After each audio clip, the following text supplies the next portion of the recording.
Assalamualaikum warahmatullahi wabarakatuh. Selamat pagi teman-teman semua. Bagaimana kabar kalian semua? Sehat? Alhamdulillah sehat semua ya. Marilah kita berdoa terlebih dahulu sebelum memulai pelajaran hari ini. Berdoa dipersilahkan.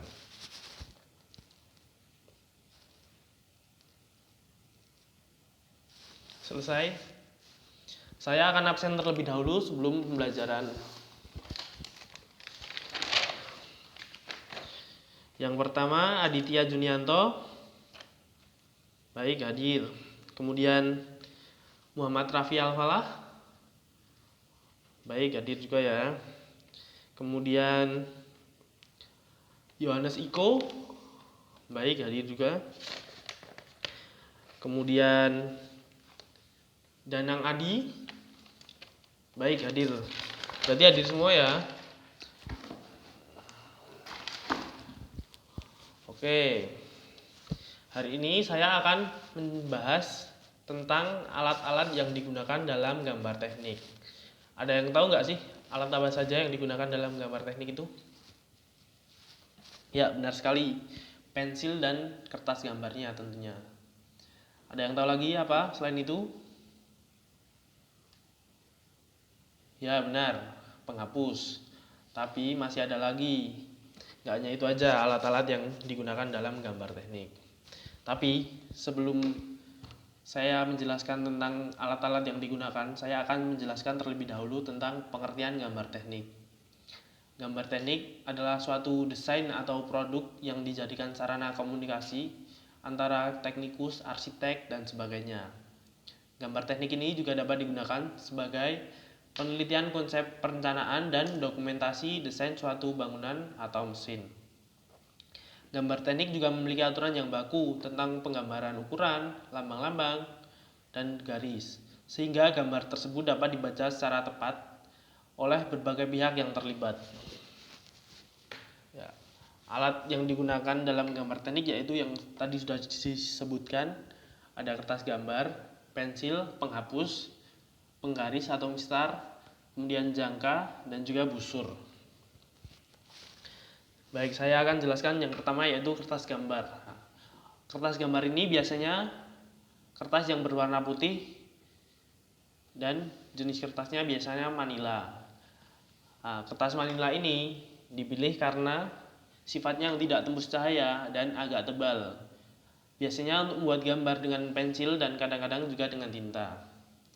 Kertas gambar ini juga berbagai macam ukurannya, mulai dari A0 hingga A8.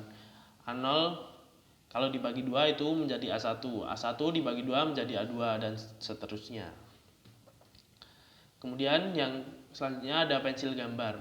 Pensil gambar ini ada 2 jenis, pensil kayu dan juga pensil mekanik. Pensil untuk menggambar ini juga tingkat kekerasannya berbagai macam, dari yang lunak sampai yang paling keras. Dan juga ada kodenya masing-masing. Misal yang H itu berarti hard, B berarti black, HB berarti hard black, dan F berarti firm. Untuk belajar menggambar, kita dianjurkan menggunakan pensil dengan tingkat kekerasan H dan 2H, di mana H digunakan untuk menggambar garis yang tipis dan 2H untuk menebalkan garis. Kemudian ada penggaris atau mistar. Nah, penggaris ini yang biasanya digunakan adalah sepasang segitiga. Sepasang segitiga ini biasanya yang satu sudutnya 45, 90, dan 45. Yang satunya lagi 30, 60, 90. Nah, sepasang segitiga ini digunakan untuk membuat garis-garis yang sejajar, sudut-sudut istimewa, dan garis yang saling tegak lurus. Kemudian ada jangka.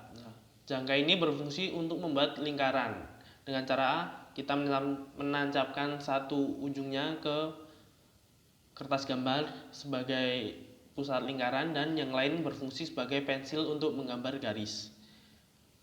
Dalam gambar teknik ini juga ada berbagai macam jangka sesuai dengan kegunaannya. Ada jangka biasa, jangka pengukur, dan juga jangka pegas. Kemudian penghapus. Nah, penghapus ini digunakan untuk menghapus atau membuang garis yang salah. Jadi misal kita garisnya kelebihan atau gimana, itu bisa dihapus. Nah, penghapus ini juga ada dua macam, ada yang dari plastik dan kertas. Kemudian ada busur. Nah, busur ini digunakan untuk membagi sudut atau mengukur berapa besar sudutnya. Biasanya busur mempunyai garis-garis pembagi dari 0 sampai dengan 180, tapi ada juga yang dari 0 sampai 360 derajat. Sampai sini ada pertanyaan, teman-teman? Baik, jika sudah jelas semua, saya akan memberikan soal untuk tugas minggu depan. Baik, silahkan dicatat soalnya. Yang pertama, jelaskan apa itu gambar teknik. Yang kedua, sebutkan alat-alat untuk gambar manual.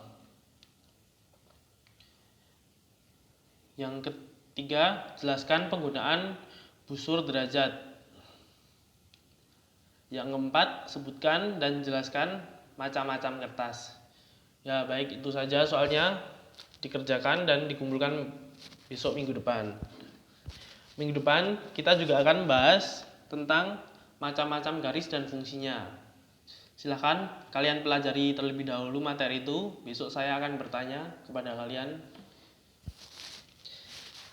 Jika tidak ada pertanyaan lagi, pelajaran saya akhiri. Wassalamualaikum warahmatullahi wabarakatuh.